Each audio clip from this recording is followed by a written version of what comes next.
خوشی ہمارے اندر آئے گی. ہم نیگیٹو بیہیویئر جب دوسروں کو دیں گے نا تو ڈپریشن ہمارے اندر آئے گا. اگر آپ چاہتے ہیں خوش رہنا تو دوسروں میں وہ چیز بانٹیں, وہ چیز آپ کو ریٹرن میں ملے گی انشاءاللہ. اچھا میم, آپ نے جو 2 کتابیں لکھی, میں چاہوں گا کہ ہم ایک ایک کر کے اس کو بھی ڈسکس کریں. سب سے پہلے تو مجھے یہ بتائیے گا اضطراب سے اطمینان تک, یہ کیا کتاب ہے, اس کا ویژن کیا تھا, اس میں کن چیزوں کو آپ نے ہائی لائٹ کیا؟ جی ضرور. ایکچولی میرا کبھی بھی اضطراب سے اطمینان تک لکھنے کا ارادہ نہیں تھا, اور یہ میری سوچ بھی اپنی نہیں تھی. اللہ کا بڑا احسان ہے, میری جب شادی ہوئی نا تو میرے ہسبینڈ بھی الحمدللہ خطیب ہیں اور وہ بھی اسکالر ہیں. تو انہوں نے مجھے کہا کہ میں تو بہت مصروف رہتا ہوں اپنے کاروبار میں, میرے پاس یہ آئیڈیا ہے, میں آپ پڑھی لکھی ہو اور آپ نا اس پہ ریسرچ ورک کرو اور یہ کام کرو, اور ابھی آپ سٹارٹ میں تو بہت فارغ ہو, گھر کی ذمہ داریاں بھی نہیں ہیں. تو مجھے وہ چیز اچھی لگی, میں تب فارغ بھی تھی شادی کے ارلی ڈیز میں, تو میں نے اس چیز میں قرآن پہ ریسرچ سٹارٹ کی. اور جو مدنی سورز ہیں, قرآن میں کچھ سورز مکی ہیں کچھ مدنی ہیں, جو مدنی سورز تھیں ان کے اندر سے میں نے آیات کلیکٹ کی. یوں تو قرآن کا مخاطب اللہ تعالیٰ نے انسان کو ہی رکھا ہے, اسی کے لیے کتاب اتری ہے, لیکن کچھ آیات ہیں جو خاص طور پر مومنوں کے لیے اتری, اسپیشلی فار یعنی کہ مومنین, تو ان کو کلیکٹ کیا.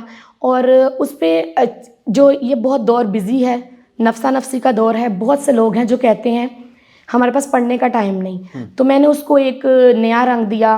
اس میں نے مین پوائنٹس نکالے, اسے فلو چارٹ کا جو نام دیا, اور اس کے بعد میں نے اس کو کمپیریزن کیا, کیونکہ آج سوسائٹی میں لوگ یہ کہتے ہیں, یہ کچھ لوگ, سارے نہیں, الحمدللہ ہم مسلمان ہیں, کچھ ایسے طبقہ ہے جو کہتا ہے کہ یہ کتاب, اس کے جو ہیں آیات ہیں یا اس کے احکامات ہیں وہ آج کے دور میں لاگو نہیں ہوتے. تو میں نے اس کو دور حاضر سے کمپیریزن کیا کہ یہ کتاب قیامت تک کے لیے جدید ہے, تو اس حساب سے میں نے لکھا. اور اگر یہ اضطراب سے اطمینان تک ایسی کتاب ہے کہ اگر کسی کے پاس بہت زیادہ وقت نہیں ہے نا, وہ اس کتاب کا صرف فلو چارٹ پڑھے اور تو اس کو آئیڈیا ہو جائے گا کس طرح اسے سمجھ آ جائے گی کہ اس آیات میں کیا لکھا ہوا ہے. الحمدللہ بہت شارٹ ٹائم میں آپ اس کو سیکھ سکتے ہیں. یہ بہت آپ کی ایک اچھی کوشش ہے, خاص طور پہ نوجوان نسل کو اس کے ساتھ کنیکٹ کرنے کے لیے. اور دوسرا مجھے یہ بتائیے گا کہ تسخیر کائنات آپ کی ایک کتاب ہے, اس کا ایک تو مجھے یہ بتائیے گا اس کا ویژن کیا ہے, اور اس میں آپ نے کن ٹاپکس کو ایڈریس کیا؟ اچھا, اس کا ویژن اس طرح سے تھا جیسے چیزیں بکھری ہوئی ہوتی ہیں اور بکھری ہوئی چیزیں گم ہو جاتی ہیں.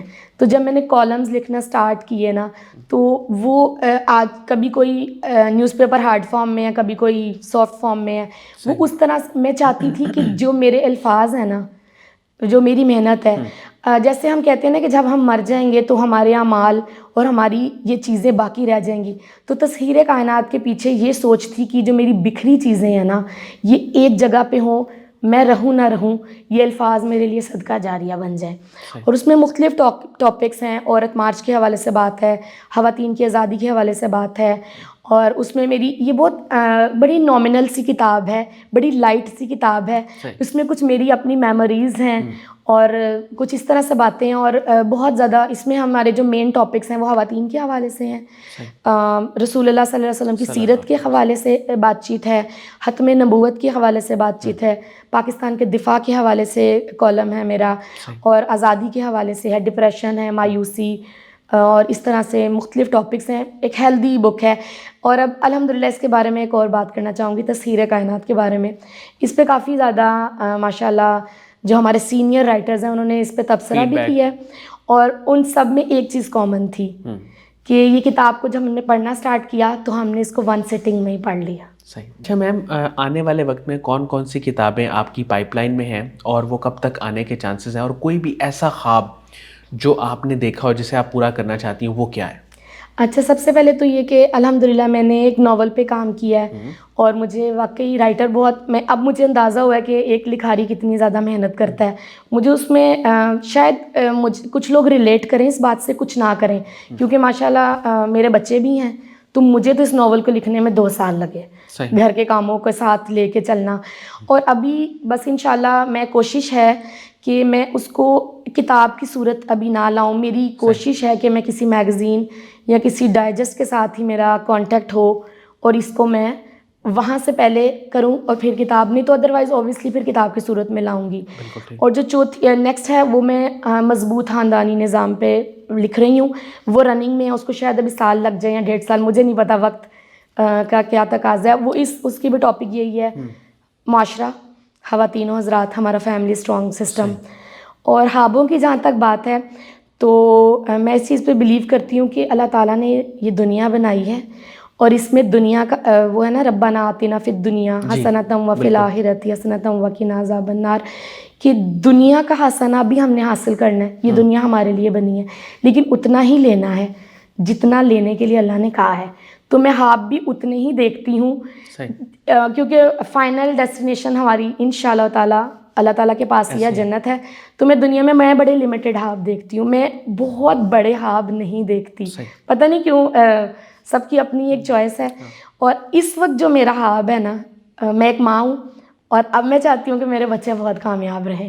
میں نے جو حاصل کرنا تھا بس کر لیا الحمدللہ. اچھا میم، کوئی ایسی شخصیت جس سے آپ بہت زیادہ متاثر ہو، خاص طور پہ لکھنے کے حوالے سے، کسی کو آپ نے پڑھا ہو یا جس کی تحریروں سے آپ بہت متاثر ہو، جن سے آپ نے لکھنا پھر شروع کیا، وہ کون ہے؟ اور آپ کی فیملی نے آپ کو اس سارے سفر میں کتنا سپورٹ کیا؟ اگر میں شخصیت کے حوالے سے بات کروں تو مجھے حضرت عمر بہت زیادہ پسند ہے. ٹھیک ہے، وہ لکھاری تو نہیں ہے لیکن ان کی جو شخصیت تھی نا، وہ بہت زیادہ اسٹرانگ انسان تھے اپنی پوری لائف میں.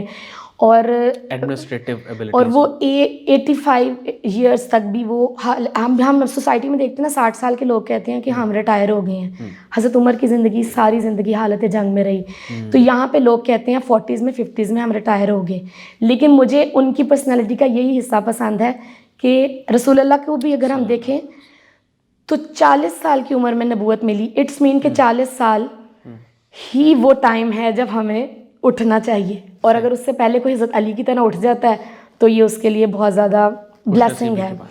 تو اگر رائٹنگ کے حوالے سے دیکھوں تو بہت سے لوگ مجھے پسند ہیں، کوئی ایک نہیں ہے. ایک نام، جیسے ہم جب چھوٹے تھے تو اشفاق احمد سر کو بھی پڑھا، بانو قدسیہ کو بھی پڑھا. اور اس طرح سے ہم ابھی آج کے دور میں دیکھیں تو میں شوق تھا اور پڑھا سب کو الحمدللہ. میں نہیں کہہ سکتی کون میرا فیوریٹ ہے اور کون نہیں. اور فیملی کی اگر سپورٹ کہوں تو سب سے پہلے اللہ تعالیٰ کا شکر ہے کہ اللہ تعالیٰ نے مجھے ایک ایسی فیملی میں بھیجا کہ میرے پیرنٹس بہت زیادہ، انہوں نے بہت سپورٹ کیا. الحمدللہ میں میرڈ ہوں، ابھی بھی ان کی سپورٹ میرے ساتھ ہے میرے پیرنٹس کی. پھر اللہ کا احسان ہے کہ اللہ تعالیٰ نے ہسبینڈ بھی ایسا دیا جنہوں نے ہمیشہ راستے کھولے ہی، کبھی رکاوٹیں نہیں بنے الحمدللہ. پھر اللہ نے بچے ایسے دیے کہ جنہوں نے مجھے، میں اپنا کیریئر بالکل اس کو ختم کر چکی ہوئی تھی لیکن میری بیٹیوں نے مجھے دوبارہ سے اسٹرانگ کیا.